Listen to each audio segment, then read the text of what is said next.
Dan fikih ini seperti kita ketahui adalah objeknya adalah a'mal, af'alul mukallafin, perbuatan orang-orang mukallaf. Maka kita kadang-kadang melihat karena pintarnya para penulis daripada fikih ini, maka bisa dia memberikan imajinasi hukum, gambaran-gambaran hukum untuk masa yang akan datang, yang terkadang-kadang itu tidak ada, belum terlihat sampai sekarang. Tapi imajinasi hukum kita melihat banyak sekali dalam kitab-kitab fikih. Ini hasil apa? Hasil pemikiran daripada para fuqaha yang diambil daripada dalil-dalil itu, mestinya demikian.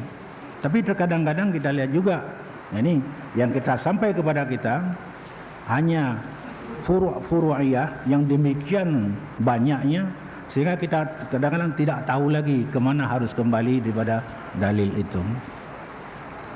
Ini yang sampai kepada kita.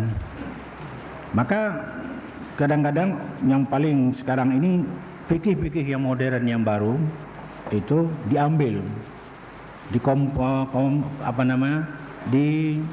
dibandingkan satu dengan yang lain berdasarkan hukum-hukum yang ada. Seperti yang kita lihat, minimal kita bisa melihat pada Bidayatul Mujtahid itu sudah mulai dianalisis, diberitahukan. Kemudian kita lihat juga misalnya pada Al-Mughni'il Muhtaj, Al-Majmu' itu pun sudah merupakan ada perbandingan-perbandingan. Apalagi kalau kita melihat seperti yang modern sekarang itu Al-Fiqhu 'alal Madzahibil Arba'ah, ini sudah memang suatu analisis. Ini semuanya adalah hasil karya fikih, sehingga bisa kita katakan bahwa fikih itu sebenarnya hasil pemikiran di para fuqaha yang ditulis atau diabadikan dalam bentuk buku yang sampai kepada kita sekarang. Sedang yang hukum syarak sendiri yang mana?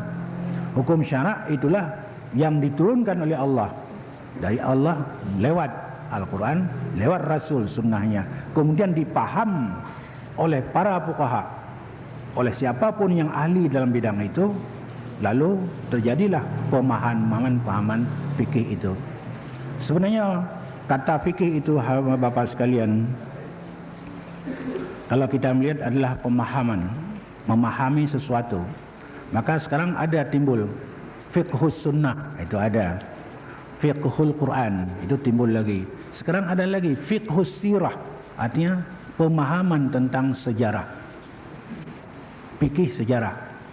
Tapi fikih yang kita kenal sekarang ini sebenarnya hanya dalam bidang hukum.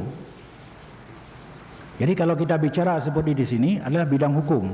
Bidang hukum itu pun khusus, yaitu bidang hukum yang berhubungan dengan ibadah, bidang hukum yang berhubungan dengan muamalah. Tapi bidang hukum yang berhubungan dengan akidah, dengan akhlak, ini tidak termasuk dalam objek fikih yang kita bicarakan.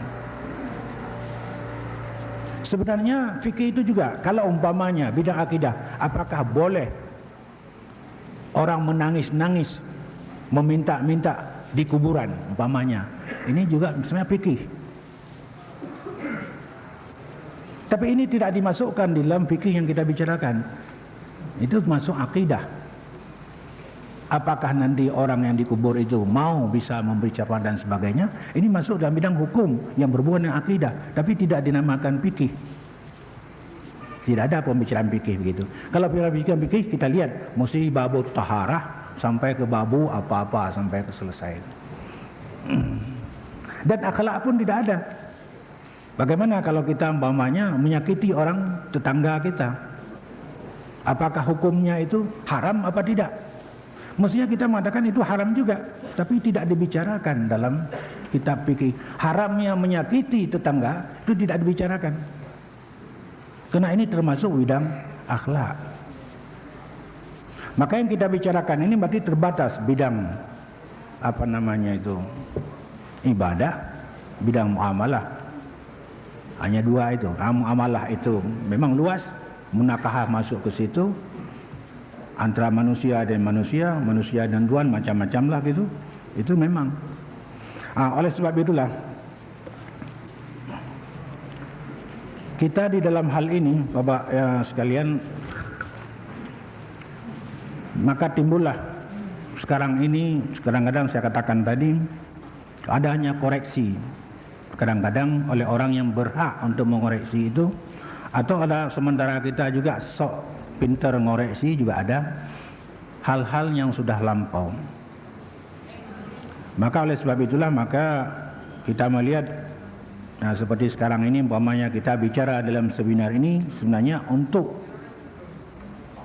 melihat apakah karya daripada Bapak almarhum Kiai Amir Ahmad Rifai ini apakah ini masih katakanlah masih relevan ini semuanya begitu dengan situasi dan kondisi masa sekarang ini.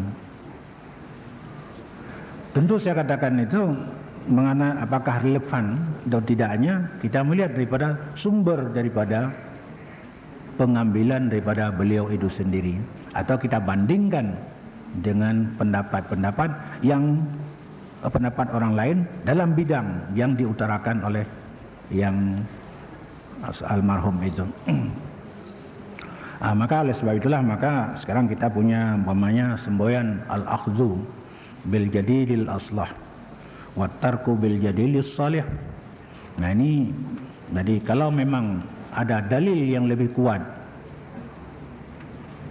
maka kita ambillah yang lebih kuat itu, sedangkan kalau belum ada dalil yang lebih kuat dan itu masih relevan, masih bisa dipertahankan, maka tetap berjalan seperti biasa.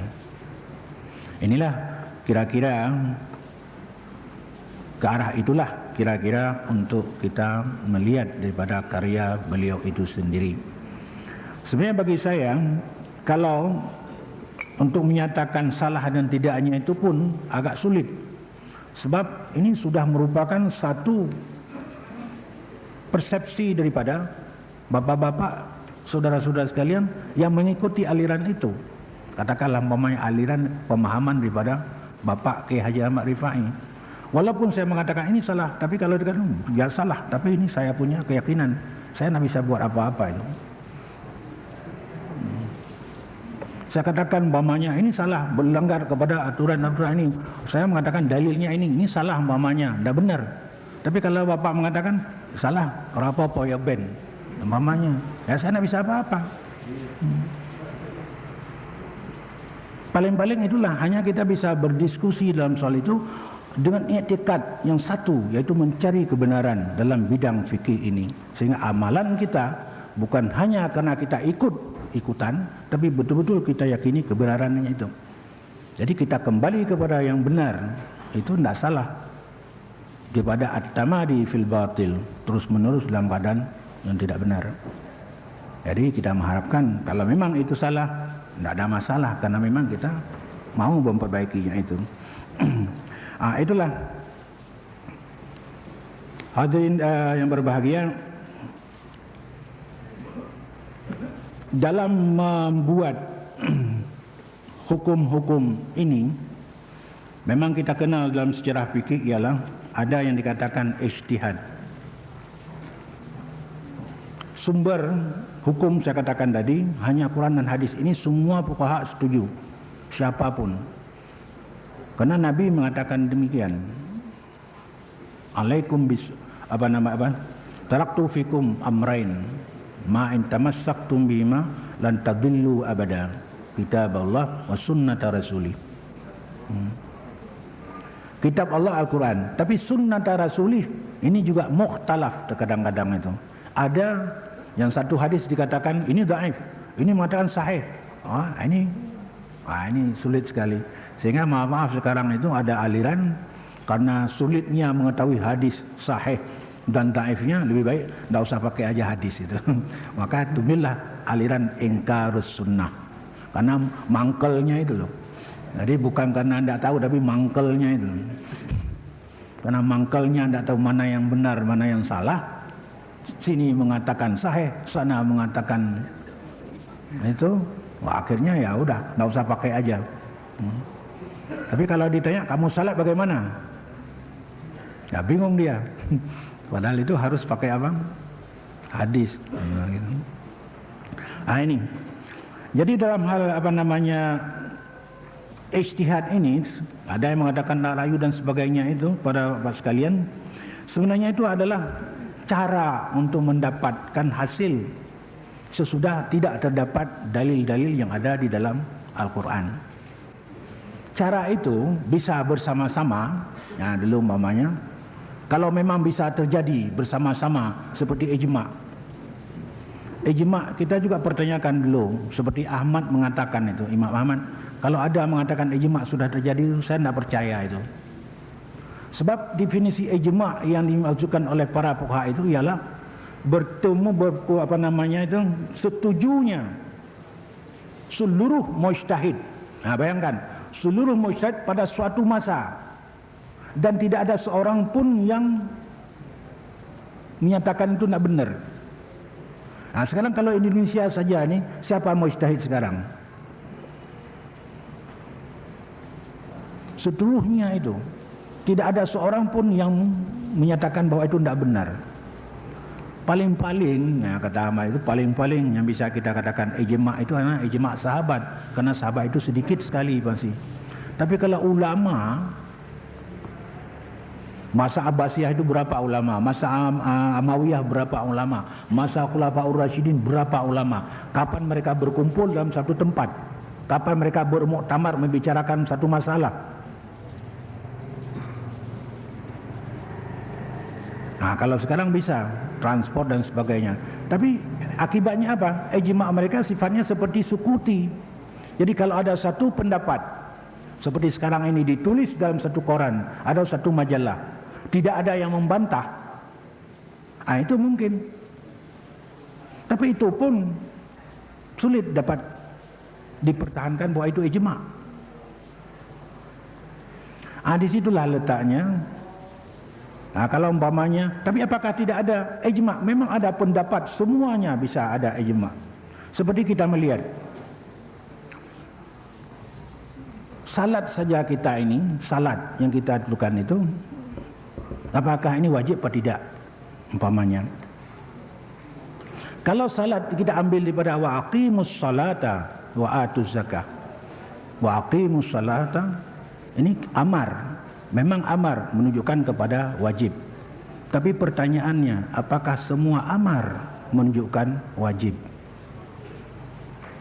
Kenapa kulu washrabu tidak wajib? Kenapa iza tadayantum bidainin faktubu itu tidak wajib? Di sinilah seakan-akan ijma' seluruh daripada umat Muhammad. Dan tidak ada seorang pun yang mengatakan tidak, bahwa aqimus salah di situ adalah lil wujub. Tapi kapan mereka itu kumpul untuk menyatakan aqimus salah itu adalah lil wujub? Tapi kita kenal, tidak ada seorang pun yang mengatakan bahwa aqimus salah itu tidak lil wujub. Itulah kira-kira ijma' itu. Kalau terjadi ya begitulah. Tapi kalau seperti yang didefinisikan oleh para usulin dan sebagainya itu, maka kemungkinan tidak ada. Itulah yang dikatakan oleh Imam Ahmad. Seperti kita lihat dalam kitab kita, mama wa hadza mujma'un alaih, wa hadza mujma'un alaih. Kita pertanyakan itu kapan? Atas kritik-kritik yang demikian itulah maka Bapak sekalian, kadang-kadang inilah timbul sekarang itu penilaian kembali terhadap fikih-fikih itu. Saya senang orang menilai itu semuanya asal ada dalil-dalil yang lebih kuat. Dan saya menganggap bahwa karya daripada Pak dulu itu suatu karya besar. Dan saya sendiri berguru kepada beliau-beliau itu. Maka kalau memang ada yang tidak benar, ini memang kita melihat kepada juga pendapat statement-statement daripada para fuqaha itu sendiri. Hanafi, Maliki mengatakan itu, apa yang saya utarakan ini adalah pendapat saya, jangan kamu ikut kepada saya. Dan tidak ada sekalipun daripada imam mazhab mengatakan ini pendapat saya, kalau kau tidak ikut kualat. Tidak ada.